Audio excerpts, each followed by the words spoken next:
Every hour has a story.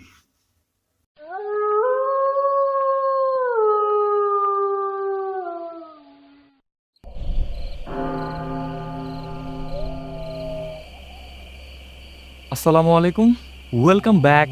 কেমন আছেন আপনারা? শুনছেন দ্য হন্টেড আওয়ার, সাথে আছি আমি রিজন আহমেদ। প্রিয় লিসেনার, নানান ব্যস্ততার কারণে মাঝখানে কিছুদিন আমরা আপনাদের সাথে থাকতে পারিনি, তবে আশা করছি আমরা এরপর থেকে আপনাদের সাথে থাকার চেষ্টা করব। তো আজকে আপনাদের জন্য থাকছে কিছু স্পেশাল স্টোরি। আশা করছি এই ঘটনাগুলোর মাধ্যমে আপনাদের মনোরঞ্জন ধরে রাখতে পারবো। তো প্রিয় লিসেনার, আর কথা না বাড়িয়ে চলে যাচ্ছি আজকের প্রথম ঘটনায়। ঘটনাটি পাঠিয়েছে আমাদেরই এক বড় ভাই রিয়াদ, যে আমাদের ইউটিউব চ্যানেলের জন্য প্রথম ঘটনা দিয়েছিল।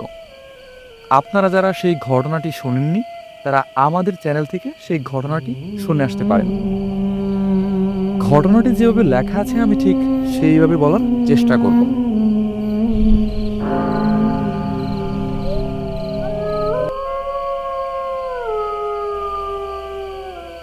আমার নাম রিয়াদ।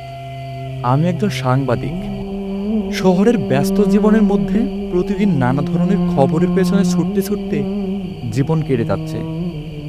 তবে সবসময় আমার একটা বিশেষ আকর্ষণ ছিল ভৌতিক আর অদ্ভুত রহস্যময় ঘটনাগুলোর প্রতি। সেজন্যই যখন আমার এক বন্ধু আমাকে বলল যে বাংলাদেশের এক প্রত্যন্ত গ্রামে কিছু অদ্ভুত ঘটনা ঘটছে, আমি ঠিক করলাম নিজেই সেখানে যাব এবং ঘটনা অনুসন্ধান করব। আমার বন্ধুর নাম ইমরান। সে বলল, ভাই, তুই যদি সত্যি ভয়ঙ্কর কিছু দেখতে চাস তাহলে কাঞ্চনপুর গ্রামে যা। ওই গ্রামে রাতের বেলা মানুষ হারিয়ে যায় আর কেউ ফিরে আসে না। আমি প্রথমে হেসে উড়িয়ে দিতে চেয়েছিলাম, কিন্তু তার কথাগুলো কেমন যেন বিশ্বাসযোগ্য লাগছিল। কি বলিস, মানুষ হারিয়ে যায় মানে? পুলিশ কিছু করেনি? ইমরান মাথা নাড়িয়ে বলল, পুলিশ গেছে, কিন্তু তারা একটাও কারণ খুঁজে পায়নি। গ্রামের লোকজন বলে এটা নিশির অভিশাপ। নিশি? সেটা আবার কি? রাতের বেলা একটা নারী কণ্ঠ গ্রামের লোকদের ডাক দেয়। যে সেই ডাকে সাড়া দেয় সে আর ফিরে আসে না। আমি বিষয়টা শুনে খুবই আগ্রহী হয়ে উঠলাম। ঠিক করলাম গ্রামে গিয়ে পুরো ঘটনা নিজের চোখে দেখব। আমি কাঞ্চনপুরে পৌঁছালাম এক বিকেলে। এটা একেবারে নির্জন গ্রাম, চারদিকে ধানক্ষেত আর বাঁশবন। গ্রামের মানুষজন প্রথমে আমাকে দেখে একটু অবাক হলো, কারণ এখানে বাইরের লোক খুব কম একটা আসে না। আমার থাকার ব্যবস্থা হলো গ্রামের প্রধান ব্যক্তি মফিজ চাচার বাড়িতে। তিনি আমাকে স্বাগত জানালেন, কিন্তু আমার আসার উদ্দেশ্য শুনে কিছুটা চিন্তিত হয়ে গেলেন। বাবা, তোমরা শহরের মানুষ, এদিকে কেন এসেছ? আমি হাসিমুখে বললাম, চাচা, আমি সাংবাদিক। শুনলাম এখানে কিছু অদ্ভুত ঘটনা ঘটছে, সেটাই জানতে এসেছি। তিনি গভীর দৃষ্টি নিয়ে আমার দিকে তাকালেন। বাবা, তুমি যা জানার জন্য এসেছ সেটা ভালো কিছু না। আমরা অনেক বছর ধরে এটা সহ্য করছি, কিন্তু কিছু করার নেই। রাতে কোনোভাবেই ঘরের বাইরে বের হবা না, এইটুকু শোনো। আমি মাথা ঝাঁকালাম, কিন্তু মনে মনে ঠিক করলাম রাতে যদি ডাক শুনতে পাই আমি দেখব আসলে কি হয়। রাত তখন প্রায় 12টা। আমি ঘরের জানালা দিয়ে বাইরের তাকিয়ে দেখলাম পুরো গ্রাম ঘুমিয়ে পড়েছে। কুয়াশা আস্তে আস্তে চারপাশ ঢেকে ফেলেছে। হঠাৎ দূর থেকে খুব মৃদু একটা নারী কণ্ঠ শোনা গেল, রিয়াদ, ও রিয়াদ। আমার সমস্ত শরীর হিম হয়ে গেল। কেউ আমার নাম ধরে ডাকছে। প্রথমে ভাবলাম কেউ মজা করছে, কিন্তু রাতের এই গভীর মুহূর্তে কে ডাকে? আমি সাড়া দিলাম না, শুধু জানালার ফাঁক দিয়ে দেখার চেষ্টা করলাম। কিছুক্ষণ পর ডাকটা আরো জোরে শোনা গেল, রিয়াদ, ও রিয়াদ, বেরিয়ে আয়। শরীর রক্ত যেন জমে গেল। এটা কার গলা? আমি ধীরে ধীরে দরজার কাছে গেলাম, কেবল দেখার জন্য। ঠিক তখনই শুনলাম দরজার সামনে হালকা একটা আঁচড়ের শব্দ। কেউ দরজার নখ দিয়ে চেঁচাচ্ছে। আমার পুরো শরীর আতঙ্কে জমে গেল। ধীরে ধীরে আমি দরজার ফাঁক দিয়ে উকি দিলাম। বাইরে কেউ নেই, কিন্তু হঠাৎ করে মনে হলো জানালার পাশে একটা সাদা কাপড় পরা ছায়ামূর্তি দাঁড়িয়ে আছে। আমি তৎক্ষণাৎ দরজা বন্ধ করে কম্বলের নিচে ঢুকে পড়লাম। সকাল হলে সাহস করে বাইরে বের হলাম, কিন্তু কিছু অস্বাভাবিক দেখলাম না। শুধু দরজার সামনে মাটিতে আঁচড়ের দাগ ছিল, যা গত রাতে শুনেছিলাম। আমি মনে মনে বললাম, এটা সত্যি ছিল নাকি আমার কল্পনা? আমি ঠিক করলাম আজ রাতে আমি আরো গভীরভাবে পর্যবেক্ষণ করব। তাই একটা টর্চ লাইট আর ক্যামেরা নিয়ে জানালার পাশে বসে রইলাম। রাত বাড়তেই আমার সেই নারী কণ্ঠ ভেসে এলো, রিয়াদ, রিয়াদ, বেরিয়ে আয়। এইবার আমি ভিডিও করার চেষ্টা করলাম, কিন্তু হঠাৎ দেখি ক্যামেরার স্ক্রিনে কোনো চেহারা ধরা পড়ছে না, শুধু কুয়াশা আর অন্ধকার। তবে আমি জানালার বাইরে যা দেখলাম তা আমাকে চিরদিনের জন্য আতঙ্কিত করে দিল। একটা সাদা কাপড় পরা মহিলা রাস্তার মাঝখানে দাঁড়িয়ে আছে। তার মুখ দেখা যাচ্ছে না, মাথা নিচু করা। আমি শ্বাস আটকে তাকিয়ে থাকলাম। হঠাৎ সে ধীরে ধীরে আমার ঘরের দিকে আসতে লাগলো। তার পা মাটির উপর ছোঁয়ানা। সে যেন ভেসে আসছে। আমার বুক ধড়ফড় করতে লাগলো। ঠিক তখনই সে আমার জানালার সামনে এসে থেমে গেল। আমি দম বন্ধ করে রইলাম। সে ধীরে ধীরে মাথাও তুলল। তার মুখ নেই, একটা ফাঁকা অন্ধকার গর্তের মতো চেহারা। আমি তখনই চিৎকার করে দরজার দিকে দৌড় দিলাম, কিন্তু দরজা যেন নিজে থেকেই বন্ধ হয়ে গেল। বাইরে থেকে হাসির শব্দ শোনা গেল, একটা নারী কণ্ঠ, কিন্তু সেটা স্বাভাবিক নয়। আমি কম্বলের নিচে লুকিয়ে পড়লাম। কিছুক্ষণ পর সবকিছু নিস্তব্ধ হয়ে গেল। সকাল হলে দরজা খুললাম, কিন্তু বাইরে কাউকে দেখতে পেলাম না। আমি মফি চাচার কাছে গিয়ে সব বললাম। তিনি দীর্ঘ শ্বাস ফেললেন। এই গ্রামে বহু বছর আগে এক মহিলা ছিল, যাকে সবাই ডাইনি বলতো। একদিন গ্রামের লোকেরা তাকে পুড়িয়ে মারে, কিন্তু মরার আগে সে একটা অভিশাপ দিয়ে যায়।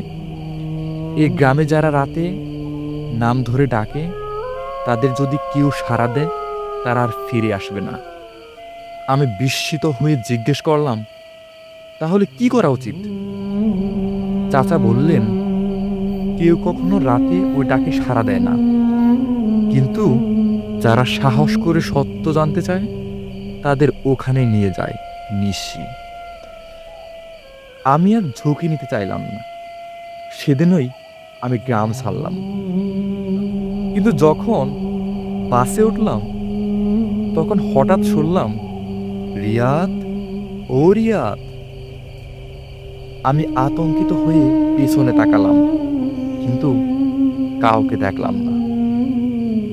আমার গায়ের রোম শিউরে উঠল। গ্রামের নিশি কি আমার সাথে এসেছে?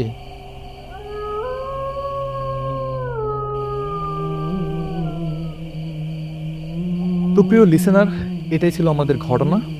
এইবার চলে যাচ্ছি পরবর্তী ঘটনায়।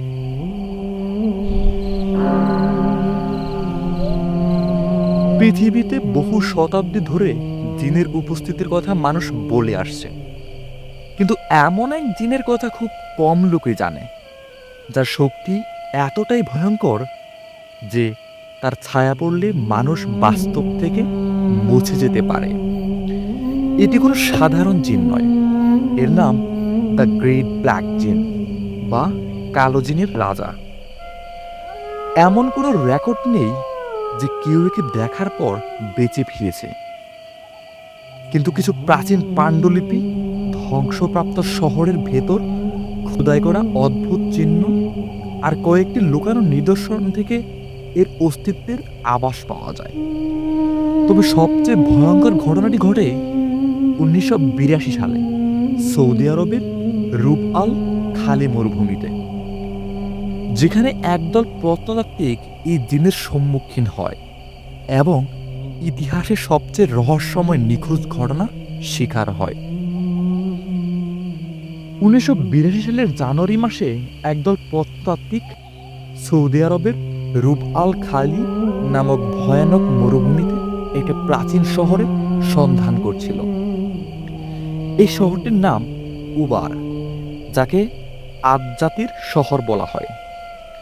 কুরআন ও বহু প্রাচীন নথিতে উল্লেখ আছে এই শহর ছিল অত্যন্ত উন্নত এবং অতি ধনী, কিন্তু একদিন আচমকাই এটি বালির নিচে ডুবে যায়। বহু বিজ্ঞানী মনে করেন এটি প্রকৃতির কারণে ধ্বংস হয়েছে, কিন্তু কিছু লুকিয়ে থাকা আরবি দলিল ও বেদুইনদের কিংবদন্তি বলে উবার শহরকে এক অশুভ শক্তি অভিশপ্ত করেছিল। এই অভিযানের নেতৃত্বে দিচ্ছিলেন ডক্টর ম্যাককালাম, একজন বিখ্যাত প্রত্নতাত্ত্বিক। তার দল স্যাটেলাইট ছবি ব্যবহার করে মরুভূমির নিচে বিশাল ধ্বংসাবেশের চিহ্ন খুঁজে পায়। তারা 22 জানুয়ারি গভীর বালির স্তূপ ঘুরে এক অদ্ভুত কালো পাথরের দরজা আবিষ্কার করে। দরজার গায়ে বিশাল অজানা হায়ারোগ্লিফিক চিহ্ন খোদাই করা ছিল, যা কোনো মানব সভ্যতার সঙ্গে মেলে না। কিন্তু সবচেয়ে অদ্ভুত বিষয় ছিল দরজার চারপাশে বালির মধ্যে কোনো ছায়া পড়ছিল না। দরজা খোলার ভয়ঙ্কর পরিণতি অভিশপ্ত শব্দ ও অদৃশ্য কণ্ঠস্বর। দলটি দরজাটি খোলার সিদ্ধান্ত নেয়, যদিও স্থানীয় বেদুইনদের সতর্ক করে বলেছিল ওটা খোলো না, সেখানে এমন কিছু আছে যা তোমরা কল্পনাও করতে পারবে না। কিন্তু বিজ্ঞানীদের কুসংস্কারে বিশ্বাস ছিল না। 22 জানুয়ারি রাত 11:45 তারা দরজা খোলার চেষ্টা শুরু করে। ঠিক তখনই চারদিকে বালির মধ্যে এক অদ্ভুত গুঞ্জন শুরু হয়, যা মানুষের ফিসফিসানির মতো শোনায়। কিছুক্ষণের মধ্যে দরজাটি নিজে থেকেই ভয়ানক শব্দ করে খুলে যায়। ভেতর থেকে বেরিয়ে আসে এক কালো ধোঁয়া, যা ধীরে ধীরে আকার নিতে থাকে। তারপরই দলের ক্যামেরায় ধরা পড়ে এক বিভীষিকাময় দৃশ্য। এক বিশাল কালো ছায়া, যার কোনো নির্দিষ্ট আকৃতি নেই, কিন্তু যার দুটি জ্বলন্ত চোখ ছিল। এরপরই ক্যামেরা বন্ধ হয়ে যায়। আর পরদিন সকালে উদ্ধারকারী দল এসে যা দেখে তা ছিল কল্পনাতীত। 22 জন প্রত্নতাত্ত্বিক উধাও, পুরো শিবির তছনছ, ক্যাম্পের সব তাঁবু ছিন্ন ভিন্ন, কিন্তু কোনো মানুষের দেহ নেই। তবে তারা একটি অদ্ভুত চিহ্ন খুঁজে পায়। কালো দরজার ঠিক সামনে বিশাল বৃত্তাকার জায়গা, যেখানে কোনো ছাপ নেই, কোনো বালি নেই, যেন সেখানে কোনো বাস্তব কোনো ছিলই না। আর পাওয়া যায় একমাত্র একটি ক্যামেরা, যেখানে শেষ রেকর্ড করা ভিডিও শোনা যায়। এটা আমাদের দেখেছে, আমরা পালাতে পারবো না। এটা ছায়া নয়, এটা অস্তিত্বের সীমানার বাইরে থেকে এসেছে, এটা বাস্তবের বাইরের কিছু। তারপর ক্যামেরা অটো শাটডাউন হয়ে যায়। এই ঘটনার পর প্রত্নতাত্ত্বিক দল পুরোপুরি উধাও হয়ে যায়। সৌদি সরকার পুরো এলাকা বন্ধ করে দেয় এবং ঘটনাটি গোপন রাখা হয়। আজও কোনো সরকারিভাবে স্বীকার করা হয়নি যে সেই 22 জন বিজ্ঞানীর কি হয়েছিল। কিন্তু কিছু গবেষক বলেন তারা কালো জিনের রাজাকে অজান্তেই মুক্ত করে দিয়েছে। এই ঘটনা ঘটার পর থেকে সেই মরুভূমির কিছু অংশে মাঝে মাঝে বালির মধ্যে মানুষের ছায়া দেখা যায়, কিন্তু আশেপাশে কেউ থাকে না। অনেক সময় রাতে মরুভূমির পথিকরা অদ্ভুত কণ্ঠস্বর শুনতে পায়, যা বলে, আমার ঘুম ভাঙিয়ে দিলে আমি এখন বাস্তবে এসেছি। বিশ্বের বিভিন্ন স্থানে এই জিনের অস্তিত্ব বিস্ময়করী ব্যাপার। এই কালো জিনের উল্লেখ শুধুমাত্র রূপ আল খালিতে নয়, মিশরের পিরামিডের নিচে পাওয়া এক গোপন সমাধি ক্ষেত্রে, ভারতের রাজস্থানের এক প্রাচীন কেল্লায়, ইরানের পুরনো পারস্য রাজ্যের ধ্বংসাবশেষ, তিব্বতের এক নিষিদ্ধ মাঠে, সব জায়গাতেই কিছু না কিছু অদ্ভুত নিখোঁজ ও মৃত্যুর ঘটনা লিপিবদ্ধ আছে, যেখানে মানুষ শুধু ছায়া দেখে, তারপর তাদের অস্তিত্ব মুছে যায়। এখনো কি এই জিন পৃথিবীতে আছে? যদি কালো জিন সত্যি বাস্তবের বাইরে কোনো অস্তিত্ব হয়, তবে এদিকে শুধু একবারের জন্য বের হয়েছিল, নাকি এখনো কোথাও ঘুমিয়ে আছে? আর সবচেয়ে গুরুত্বপূর্ণ প্রশ্ন, এই জিন কি আবার ফিরে আসবে? কারণ প্রতিটি কিংবদন্তিতে বলা হয় যে একবার জেগেছে সে আবার ফিরে আসবে। এর কাজ এখনো শেষ হয়নি। প্রিয় লিসেনার, এই ঘটনাটি শেষ নাকি শুরু? রহস্যময় এক ঘটনায় রয়ে গেল। তো প্রিয় লিসেনার, এটাই ছিল আমাদের ঘটনা। এবার চলে যাচ্ছি পরবর্তী ঘটনায়। ঘটনাটি যেভাবে লেখা আছে আমি ঠিক সেভাবেই পড়ার চেষ্টা করব।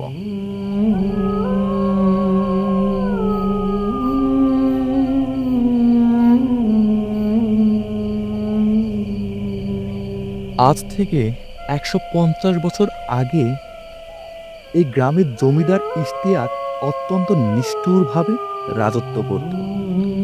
তার লোভ ছিল সীমাহীন। একদিন সে গ্রামের এক দরিদ্র কৃষকের স্ত্রীকে জোর করে তার মহলে নিয়ে আসে। কৃষক বাধা দিতে গেলে তাকে প্রকাশ্যে এই বটগাছের সঙ্গে বেঁধে নির্মমভাবে হত্যা করা হয়। কিন্তু জমিদার জানতো না সেই কৃষক শুধু সাধারণ মানুষ ছিল না, সে ছিল এক ওঝার পুত্র। তার পরিবার বহু প্রজন্ম ধরে জিন ও অতিপ্রাকৃত শক্তির সঙ্গে সম্পর্ক রাখত। যখন কৃষকের স্ত্রী কাঁদতে কাঁদতে স্বামীর রক্তাক্ত দেহের পাশে বসেছিল, তখন সে বটগাছের নিচে বসে এক ভয়ানক অভিশাপের মন্ত্র উচ্চারণ করে। সে বলেছিল, যে এই গ্রামের ছায়ায় রক্ত ঝরালো, তার বংশধরদের রক্তও এখানেই ঝরবে। এই কথা বলেই সে নিজেকে গলায় দড়ি দিয়ে বটগাছের যে ডালে ঝুলিয়ে দেয়। সে রাত থেকেই শুরু হয় আলীনগরের অভিশাপ। জমিদার ইশতিয়াক প্রথমে এসব কুসংস্কারে কান দেয়নি, কিন্তু এক রাতে তার বড় ছেলে হঠাৎ নিখোঁজ হয়ে যায়। 3 দিন পর গ্রামের কিছু লোক গভীর রাতে গাছের নিচে কুকুরের চিৎকার শুনতে পায়।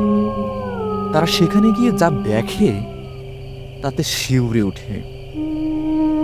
জমিদারের ছেলের শরীর বটগাছের ডালে ঝুলছে, তার চোখ দুটো কুটোর থেকে বের হয়ে এসেছে, গলায় দাগ, মুখে বিকট এক আতঙ্কের ছাপ। মনে হয় সে মৃত্যুর আগে কিছু ভয়ঙ্কর জিনিস দেখেছে। জমিদার ভয়ে উন্মাদ হয়ে যায়। কিছুদিন পর তার শরীরে গা হতে শুরু করে। রাতে ঘুমের মধ্যে তার চিৎকার শোনা যেত, ওরা এসেছে, আমাকে নিতে এসেছে। একদিন সকালে দেখা যায় জমিদারের লাশও ঠিক গাছের নিচে পড়ে আছে। সে রাত থেকেই গ্রামের লোকজন বুঝে যায় এই গাছের নিচে এক ভয়ঙ্কর জিনের বাসা হয়েছে, যে প্রতিশোধ নিচ্ছে। পরবর্তী 100 বছরে জিনের ভয়ঙ্কর উপদ্রব। এখন 2025 সাল, কিন্তু সেই অভিশাপ এখনো শেষ হয়নি। গ্রামের মানুষ জানে যে কেউ এই গাছের ছায়ায় রাত কাটালে সে আর জীবিত ফিরে আসে না। একদল শহরের ছেলে যারা ভূতের গল্প বিশ্বাস করত না, তারা রাতের বেলা ক্যামেরা নিয়ে গাছের নিচে যায়। তারা হাসতে হাসতে বলে, আজ আমরা জিনের ভিডিও তুলব। কিন্তু পরদিন সকালে তাদের মধ্যে মাত্র একজনকে অজ্ঞান অবস্থায় পাওয়া যায়, বাকিরা উধাও। সে যুবককে পাওয়া যায়, সে জেগে ওঠার পর শুধু একটাই কথা বলছিল, ওরা এসেছে, আমরা চলে যেতে পারিনি, ওরা আমার বন্ধুদের নিয়ে গেছে। তারপর সে মানসিক ভারসাম্য হারিয়ে ফেলে। গ্রামের মুরব্বীরা শেষ পর্যন্ত এক বিখ্যাত ওঝাকে ডেকে আনেন। তিনি আসার পর গাছের চারপাশে কিছু মন্ত্র লেখা কাগজ পুঁতে দেন। তারপর এক গভীর রাতে তিনি সেখানে বসে বিশেষ তান্ত্রিক যজ্ঞ শুরু করতে থাকেন। রাত 3টা বাজতেই পুরো গ্রাম অন্ধকারে ঢেকে যায়। বাতাস থেমে যায়, যেন কিছু একটা আসতে চলেছে। তখনই শোনা যায় এক বিকট বিকৃত কণ্ঠ, তোমরা আমায় থামাতে পারবে না, আমার প্রতিশোধ এখনো শেষ হয়নি। ওঝা দ্রুত মন্ত্র পড়তে থাকেন, কিন্তু হঠাৎ তিনি ছিটকে গিয়ে মাটিতে পড়ে যান। গাছের ডালপালা যেন মানুষের হাতের মতো নড়তে শুরু করে। গ্রামের লোকজন আতঙ্কে পালাতে শুরু করে, কিন্তু কয়েকজন সাহসী যুবক সেখানে থাকে। তারা দেখে গাছের নিচে এক কালো ছায়ামূর্তি ধীরে ধীরে আকার নিতে শুরু করছে। ওঝা তখন শেষবারের মতো একটা বড় আগুনের মশাল ছুড়ে দেন গাছের গোড়ায়। গাছের নিচে ভয়ানক আগুন ধরে যায়, আর সেই সঙ্গে শোনা যায় এক নারীর করুণ আর্তনাদ, আমার প্রতিশোধ শেষ হয়নি। আগুন নিভে গেলে সবাই দেখে গাছের ডাল যেন কালো হয়ে গেছে, কিন্তু কোনো প্রাণী বা ছায়া আর নেই। গ্রামের মানুষ ভাবল এবার অভিশাপ শেষ হল। কিন্তু কয়েক মাস পর এক রাতে এক কিশোর ভুল করে সেই পুরা গাছের নিচে ঢুকে পড়ে। সকাল হলে সে আর খুঁজে পাওয়া যায়নি। আর ঠিক তখনই এক বৃদ্ধ ফিস ফিস করে বলে ওঠেন, ওরা ফিরে আসবে।